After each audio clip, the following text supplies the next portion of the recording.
रावत जी का। और मैं चाहूंगी कि सर हमें अपना आशीर्वाद दें, अपना एक्सपीरियंस हमारे साथ शेयर करें। तो एक बार जोरदार तालियों से स्वागत होगा डॉक्टर एच.एस. रावत जी का। साथ ही मैं बुलाना चाहूंगी दीपक महेश्वरी जी को कि वो भी मंच पर आए। दीपक जी, आपका बहुत बहुत हार्दिक अभिनंदन, स्वागत सर। जोरदार तालियों से एक बार सर का स्वागत होगा।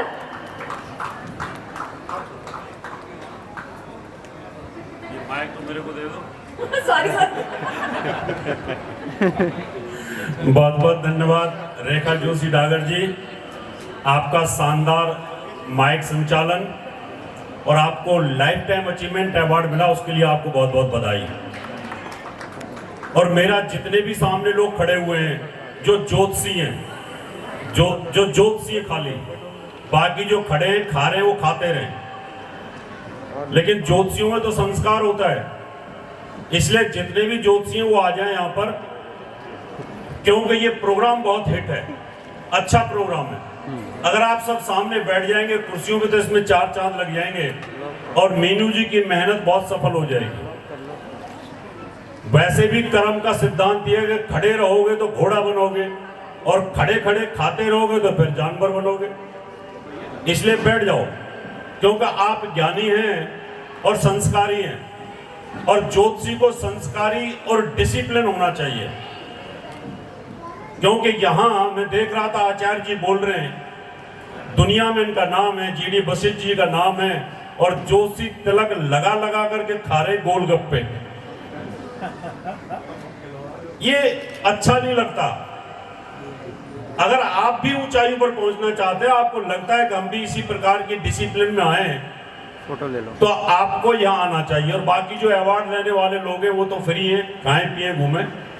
क्योंकि उज्जैन सम्मेलन में भी मैंने एक ही बात कही थी कि संत की एक वाणी जिंदगी पलट देती है।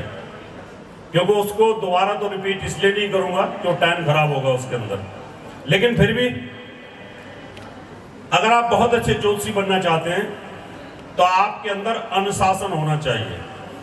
पता नहीं कौन सा सूत्र जीडी वशिष्ठ दे दें और उससे आप 11,000 कमा लें, क्या पता 51,000 कमा लें, और कई तो लाख लाख भी कमा सकते हैं, उसमें क्या दिक्कत है।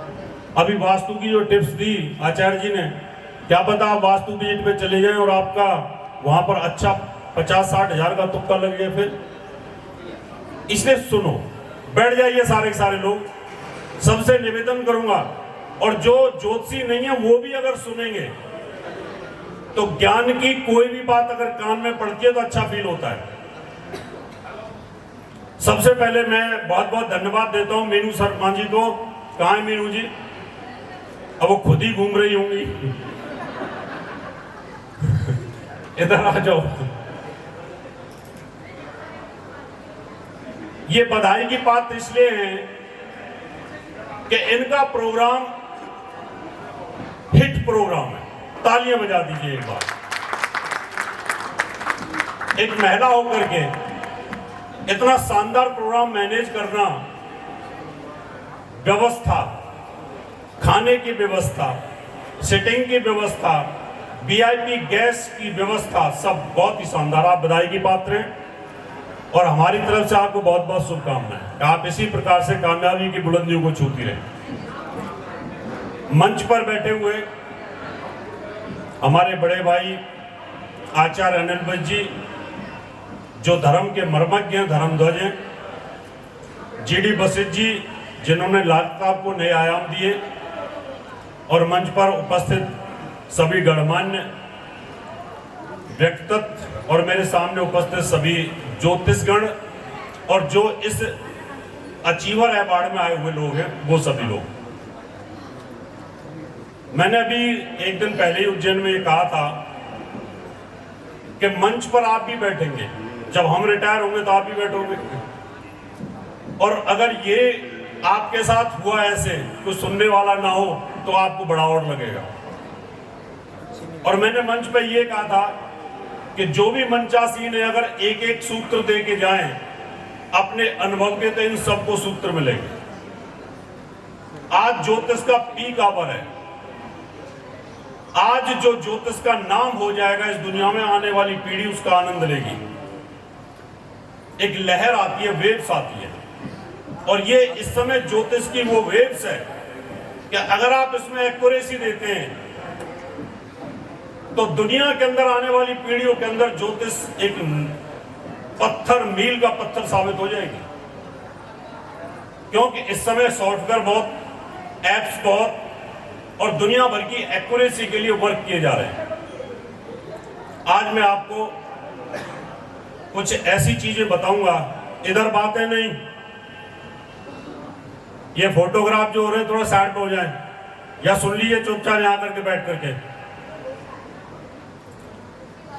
आज मैं आपको वो चीजें बताऊंगा कि आप कुछ ऐसे योगों को रोज बोलते हो कि आहा हा हा, आपकी कुंडली में तो बुद्धादित्य राजयोग बना हुआ है। क्या बना हुआ है?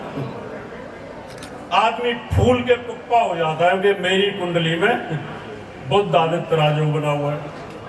लिख दिया जी बुद्धादित्य राजयोग है, चला गया बेचारा खुशी खुशी में 10-20 हजार का नग भी लेके चला गया कि बुद्धादित्य राजयोग है, अब तो मैं मिनिस्टर बन जाऊंगा, और पता चला उसको टिकट भी नहीं मिली, बेचारा दरिया उठाता रहेगा। तो आज आपको यह पता लगना चाहिए कि अगर आप एक्यूरेसी दे रहे हैं कहीं पर भी, तो एक बुद्धादित्य राजयोग कितने प्रकार का हो सकता है, और क्या वो एक लगन में और बाकी के लगनों में एक जैसा ही फल देगा? आप एक्यूरेट बोले और वो सटीक जाए तो आपका नाम और बुलंदियों पे चला जाएगा।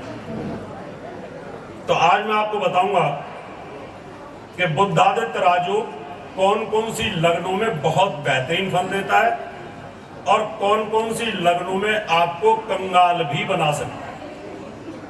इसलिए ध्यान रखिए कि सूर्य और बुध एक साथ अगर बैठे तो आप ये मत सोच लीजिए कि बुद्धादित्य राजयोग आपका बहुत अच्छा है। ज्यादातर सूर्य के आसपास रहता है, इसलिए अस्त भी हो जाता है।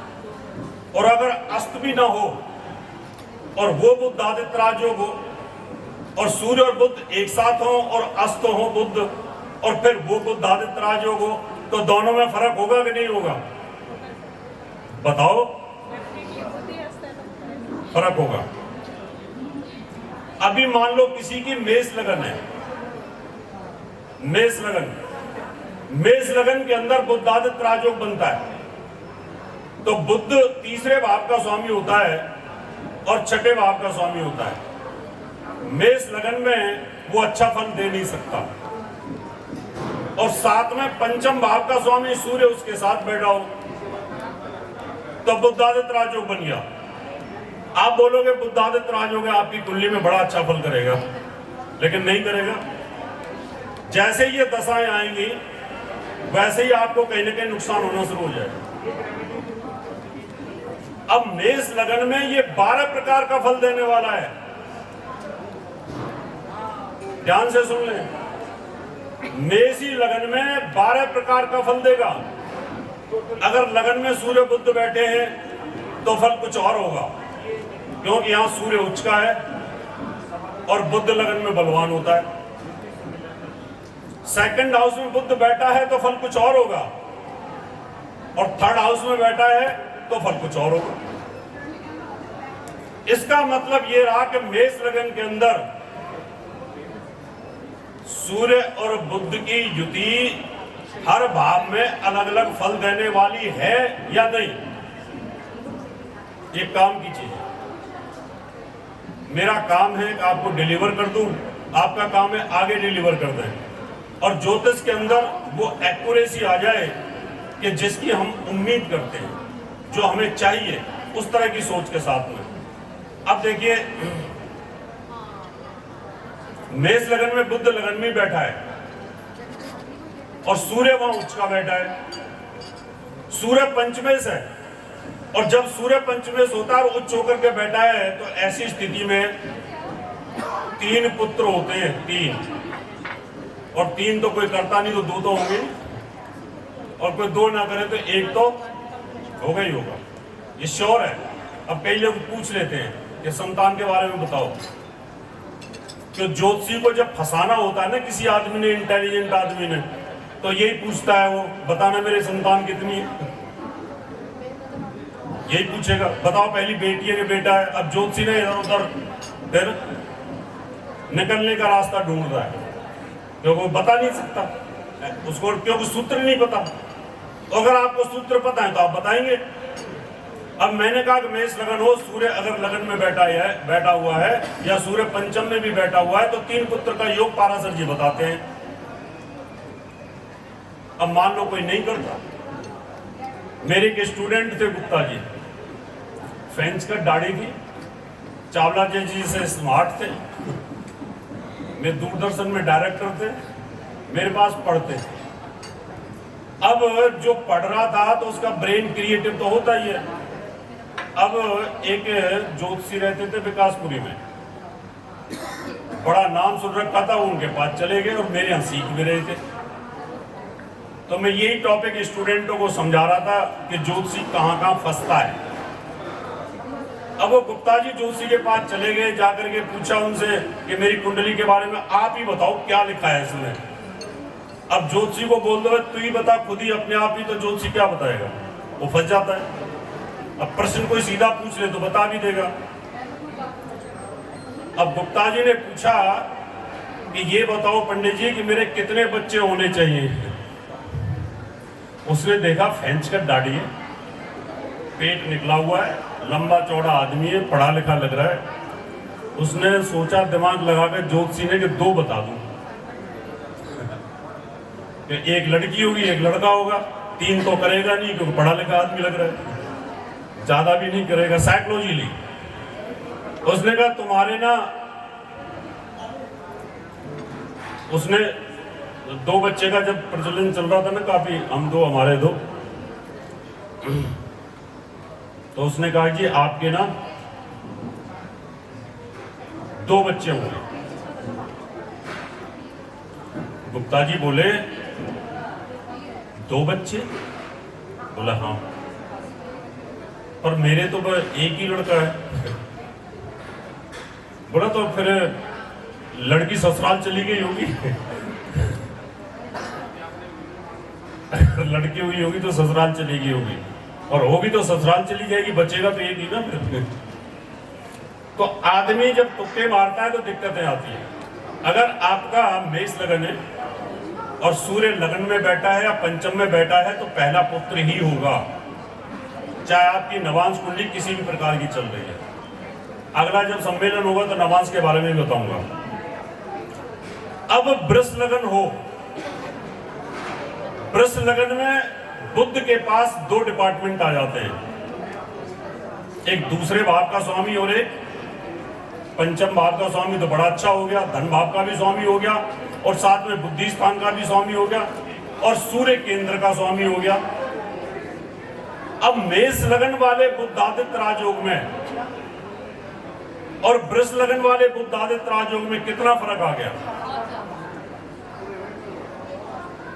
जमीन आसमान का फर्क आ गया।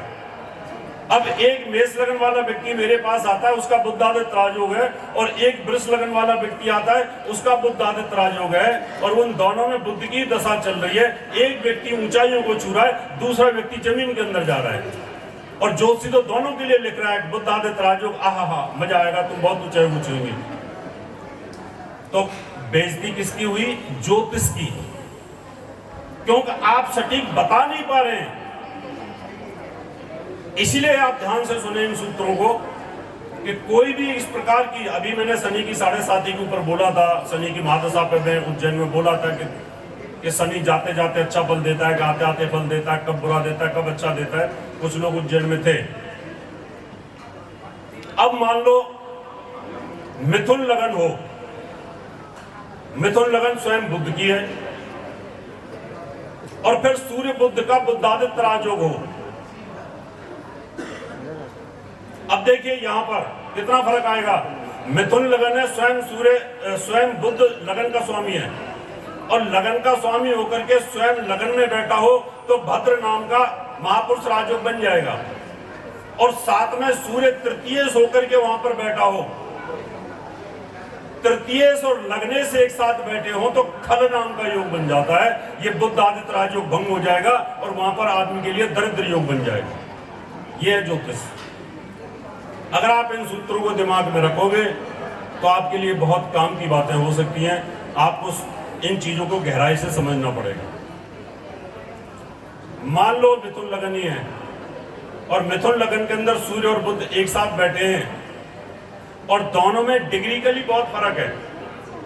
सूर्य 12वें भाव के नजदीक है और बुध उधर दूसरे भाव के नजदीक है और वेरिएशन आ जाता है, तो इसका मतलब दोनों का नक्षत्र चेंज हो जाएगा। अब आपको ये देखना है कि दोनों का नक्षत्र क्या है, कि सूर्य कौन से नक्षत्र में है और बुध कौन से नक्षत्र में है। तो आपके फलादेश में इतनी एक्यूरेसी आ जाएगी कि आप जिसको भी बताएंगे आनंद आएगा, आपको बताने में भी आनंद आएगा। और जब आपकी प्रेडिक्शन एक्यूरेट होगी तो मुझे लगता है बहुत अच्छा होगा। अभी मैंने 3 लग्नों की जानकारी दी, बाकी 9 की तो आप अपने आप समझ जाओगे ना, समझ जाओगे ना। अभी चोपड़ा जी, शायद चोपड़ा जी है ना आपको ना,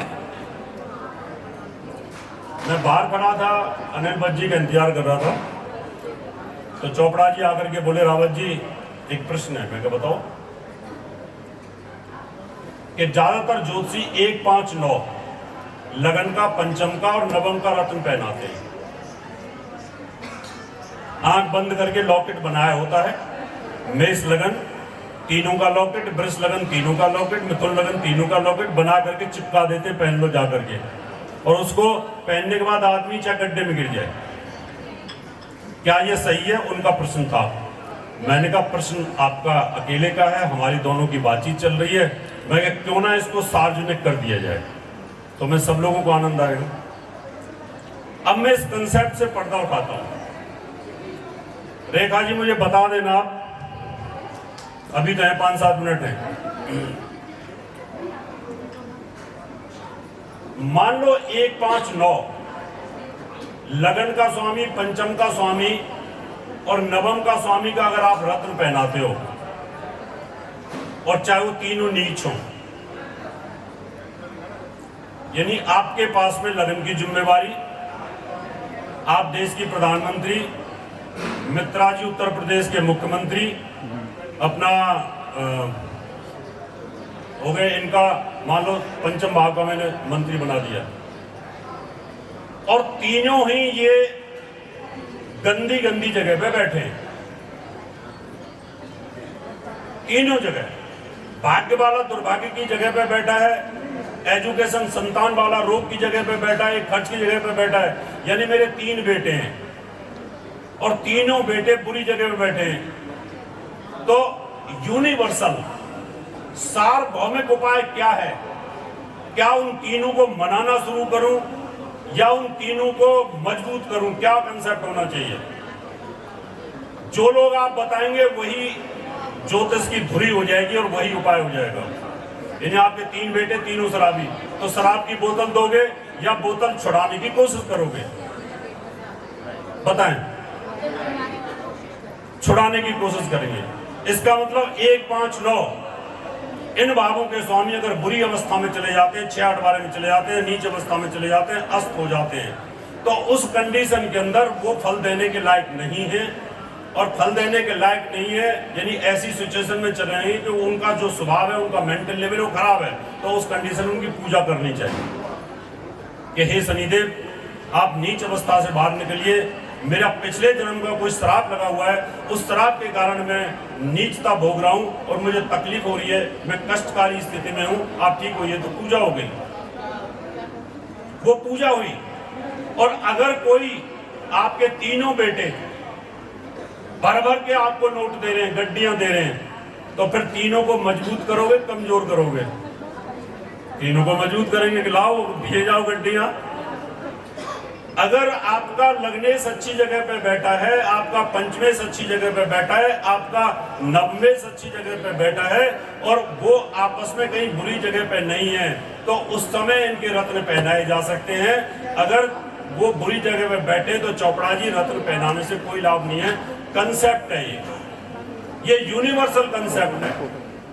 अभी मान लो इसको मैं एक उदाहरण के माध्यम से समझाता हूँ। यहां से आपको निकलना हो और सामने 2-3 आतंकवादी खड़े हैं AK-47 लेकर के, और उनका मीनू के प्रोग्राम में आए हो,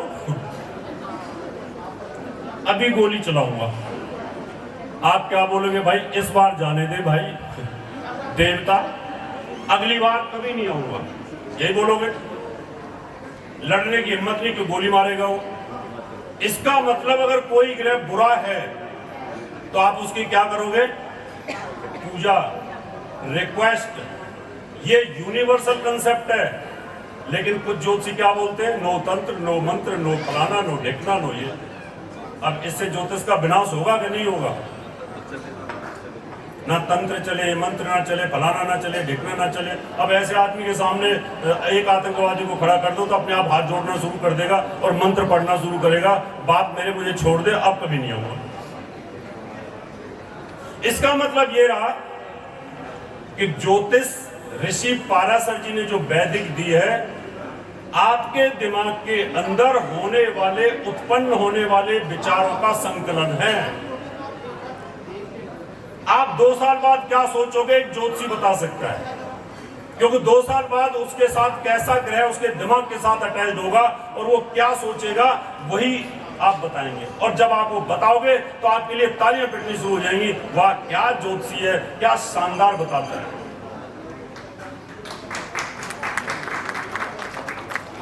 इसलिए गोलगप्पे कम खाया करो। वो इसलिए कि ज्योतिषियों को नहीं खाने चाहिए, बाकी खा लें कोई दिक्कत नहीं, उनको मैं नहीं कह रहा। अभी गोलगप्पे वाला क्या करेगा, जब गोलगप्पे बनाता है पानी में हाथ डालता है तो ऐसे खुजाता है, फिर ऐसे करेगा, फिर ऐसे करेगा, लो जी खाओ, फिर खुजली हो रही तो फिर ऐसे करेगा, खाओ। नहीं, जंगल देखने, इनको बड़े ध्यान के साथ देखने। 4 दिन से तो नहाते नहीं है, अब सर्दियों में नहाएंगे नहीं, है ना। और यहाँ बालों में ऐसे ऐसे करके और उसको डाल देगा पानी में कि खाओ, है ना। और पानी, नान भी ऐसे बनते हैं। अभी बेचारे के यहाँ थूक आ जाए तो ऐसे करेगा, डालेगा। आप देखो, अभी पेशाब करने जाएगा तो कौन सा हाथ धो के आएगा, वो भी उठा के डालेगा ऐसे।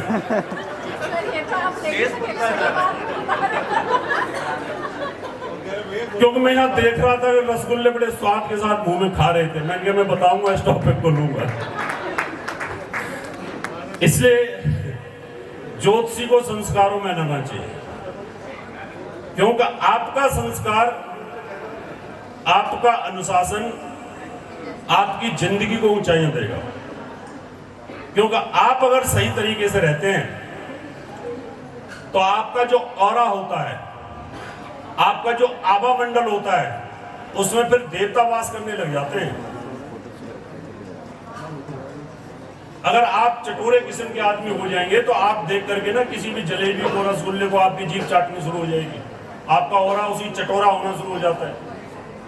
और आप अगर अपने फेस पे दिव्यता लाना चाहते हो, लगे कि हाँ भाई ये ज्ञान की पिंडी है, कोई ये ज्ञानी आदमी है, तो अपने आप के व्यक्तित्व को निखारो, डिसिप्लिन में आओ, अनुशासन में आओ।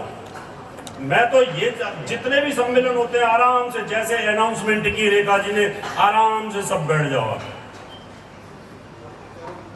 आप देखो जानवरों में कितना बड़ा डिसिप्लिन होता है। जो लोग जानवरों को पालते हैं, बस उनका घंटी बजती है और सारे लाइन में गाय आ जाती है, दूध देने के लिए आ जाती है, सारी बकरी दूध देने के लिए आ जाती है। उनको पता है 5 बज के दूध का टाइम हुआ, सब मशीनों पर लग जाती है। और ज्योतिषी यहाँ पर क्या है, चुस्के ले रहे हैं, गप्पे मार रहे हैं। नहीं, ऐसा नहीं होना चाहिए। इससे आप लोगों का मनोबल टूटता है, अंदर जो आपके अंदर ज्ञान है उसका ह्रास होता है। ये सब मैं इसलिए बता रहा हूँ कि मेरा फर्ज है, क्योंकि मैंने इसको जिया है और जीता हूँ। जब आदमी बता सकता है तो आपको बेनिफिट मिलना चाहिए ना, कल को आप ही इन सब चीज़ों में आगे बढ़ेंगे। इसलिए इन लग्नों की मैंने जानकारी दी, आगे समय मिलेगा तो और जानकारी दूंगा। और एक चीज़ और मैं बताना चाहता हूँ, ये पारुल चौधरी जी हैं, खड़ी हो जाए एक बार। इनका प्रोग्राम है 5 फरवरी को, इसमें हम सब रहेंगे, अच्छा प्रोग्राम होगा। आप सब भी उसमें एनरोल करिएगा और उसमें जो आप पूछोगे वो हम बताएंगे। दिल्ली में ही है, अभी शायद मेनू डिसाइड नहीं हुआ है। और अब आपकी किसी की कोई प्रश्न हो तो सिर्फ 2 मिनट, वो मैं प्रश्न का जवाब दूंगा, क्योंकि अभी अगले वक्ता भी हैं और फिर टाइम है, फिर अवार्ड भी है। और मीनू जी को दोबारा से एक बार मैं ये डिक्लेयर कर सकता हूं कि इस समय दिल्ली का बेस्ट प्रोग्राम ये हुआ है, टॉप प्रोग्राम। किसी को कुछ पूछना हो तो पूछ सकते हैं, बताइए।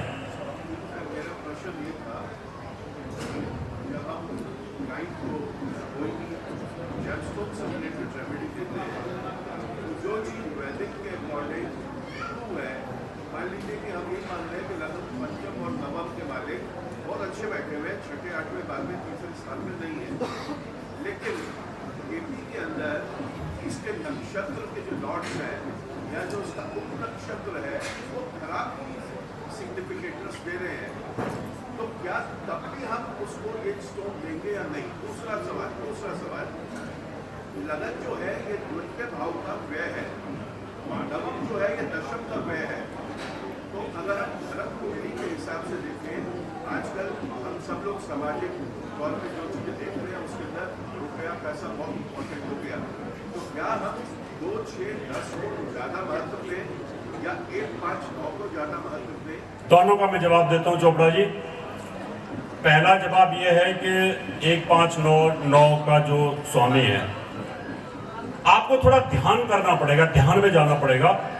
आप अपने मन को अंतरिक्ष में लेके जाओ, आप ध्यान में बैठिए कभी इस तरीके से और अंतरिक्ष में लेके जाओ, और आप ये समझिए कि मैं नवम लॉर्ड बृहस्पति हूं और मेरा मूवमेंट चल रहा है ऐसे इस तरीके से। मैं जब यहां पर हूं, मैं इधर हूं यहां, तो ये ऊंचा है मंच, यहां पर मेरी सोच अलग है और ये खाली जगह से मूवमेंट है मेरा, ये स्पेस एरिया है जिसको हम चलित भाव बोलते हैं। यहां कुछ और है और यहां मेरी सोच कुछ और है और यहां कुछ और है। इसका मतलब 2.25 नक्षत्र जो हैं, उन 2.25 नक्षत्रों से उसकी क्रॉसिंग होगी यहां से यहां तक। अब उन नक्षत्रों के अंदर वही उच्च का प्लेनेट, मान लो मैं उच्च का गुरु हूं और उन नक्षत्रों के ऊपर से जाएगा तो उच्च का 2.25 नक्षत्रों के ऊपर से एक जैसा फल नहीं देगा। लेकिन स्टोन आपको पहन के रखना पड़ेगा, क्योंकि मुझे गति चाहिए। मैं इंजन हूं। क्या है? मैं इंजन हूं और मैं चल रहा हूं, लेकिन मुझे हर्डल्स आएंगे बीच में। अगर मैं अपने नक्षत्र से निकलता हूं, अपने मित्र के नक्षत्र से निकलता हूं तो वाह वाह, और अगर मैं शत्रु नक्षत्र से निकलता हूं उसी 2.25 नक्षत्र में, तो मुझे हर्डल्स आएगी। उसकी परवाह मत करो कि वो केपी क्या कह रही है और दूसरे वो क्या कह रहे हैं, दूसरे कहां जा रहा है, मत परवाह करो। आप यूनिवर्सल स्थिति में जाओ कि आपको यहां से कनॉट प्लेस तक जाना है, आप कैसी स्थिति में निकल के जाते हैं। बीच में ट्रैफिक जाम में भी फंसोगे और कहीं गाड़ी आपकी तेज भी चलेगी। ऐसे ही नक्षत्र अंतरिक्ष में जो फिक्स है, उनके ऊपर से ग्रहों की चाल होती है, राशियों के ऊपर से वो चल रहे हैं, कहीं फास्ट गति में जाते हैं, कहीं स्लो गति में जाते हैं, कहीं अपने उच्च अवस्था से जाते हैं, कहीं अपनी नीच अवस्था से जाते हैं। लेकिन स्टोन पहनने का मतलब है कि आपकी बॉडी के एनर्जी लेवल को हाई करना। मैंने आपके एनर्जी लेवल को हाई कर दिया है और आप भागते रहिए। अगर आप कहीं कमजोर भी होते तब भी कोई दिक्कत आपको नहीं आएगी, ये इसका मतलब। ठीक है, इसलिए ज्योतिष में ध्यान की जरूरत है, इसलिए इसमें आध्यात्मिक की भी जरूरत है। ज्योतिषी खाली ज्योतिषी नहीं, ज्योतिष के साथ साथ आपको ध्यान भी आना चाहिए। ध्यान अगर आपका है, आपका ब्रेन अंतरिक्ष में भ्रमण करना जानता है, जैसे ऋषि पाराशर जी ने क्या किया, ध्यान में ही तो ज्योतिष दिए पूरी की पूरी। वो ध्यान में बैठे रहे, गतियों को नापते रहे, हर चीज को नापा और हमें दिया। तो वो चीज ही हम सब दे सकते हैं यहाँ पर। जी बताइए, बस लास्ट क्वेश्चन। फिर मैं एक बार, मीनू जी कहाँ हैं? आप काबिले तारीफ हैं, आपका प्रोग्राम बहुत हिट हुआ, बहुत बहुत शुभकामनाएं। जी बताइए। सर जैसे बुध तो साल में 2 बार अस्त होता है, रेट्रोगेट भी होता है, और वो सूर्य के साथ आता है। और बुध हमेशा सूर्य के पास नज़दीक ही रहता है, बट सूर्य की डिग्री से लांग जाता है, तब भी बुधादित्य योग का इफेक्ट आएगा। हाँ देखिए, सुन लीजिए, बहुत अच्छा प्रश्न पूछा है। ये एक भाव है, यहां पर सूर्य है, ये सूर्य है। बुध इसके एक भाव इधर रहेगा या एक भाव इधर रहेगा, इतना ही रहेगा। और शुक्र इससे 2 भाव इधर रहेगा या 2 भाव इधर रहेगा। अभी मान लो सूर्य यहां पर